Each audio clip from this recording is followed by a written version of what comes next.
പ്രവർത്തനരഹിതമായ ബോട്ടുകളും പട്രോളിംഗ് ഡ്യൂട്ടിയില്ലാതെ വെറുതെ ശമ്പളം പറ്റുന്ന താൽക്കാലിക ജീവനക്കാരുമായി ആലപ്പുഴ കോസ്റ്റൽ പോലീസ് സ്റ്റേഷൻ.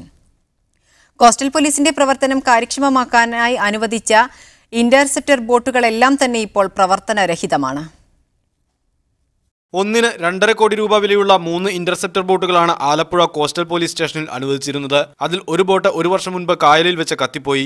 സാങ്കേതിക തകരാറാണ് കാരണമെന്ന് പോലീസ് പറയുന്നു. എന്നാൽ താൽക്കാലിക ജീവനക്കാർ ബോട്ട് കൈകാര്യം ചെയ്തതിലെ പിഴവാണ് കാരണമെന്ന് ആരോപണമുണ്ട്. ഇത് സംബന്ധിച്ച അന്വേഷണം എവിടെയും എത്തിയില്ല. ഇപ്പോൾ മാസങ്ങളായി മറ്റു 2 ബോട്ടുകളും തകരാറിലാണ്. തകരാറിലാവുന്നതിന് മുൻപും ഇതുപയോഗിച്ച കാര്യമായ പട്രോളിംഗ് ഒന്നും നടന്നിരുന്നില്ലെന്ന് നാട്ടുകാർ പറയുന്നു. തോട്ടപ്പള്ളി ഹാർബറിൽ കിടക്കുകയായിരുന്നു ഈ ബോട്ട്.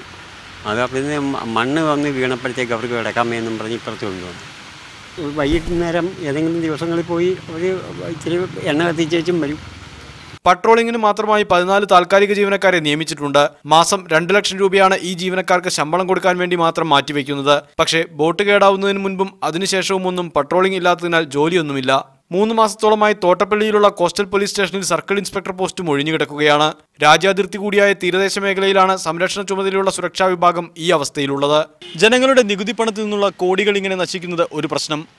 സംസ്ഥാനത്തിന്റെയും രാജ്യത്തിന്റെയും സുരക്ഷ തന്നെ ചോദ്യം ചെയ്യപ്പെടുന്നത് അതിലും വലിയ പ്രശ്നം. തൃക്കുന്നപ്പുഴയിൽ നിന്ന് ക്യാമറ പേഴ്സൺ മാഹിൻ ജാഫറിനോടൊപ്പം ടി കെ ഹരീഷ്, മീഡിയ 1.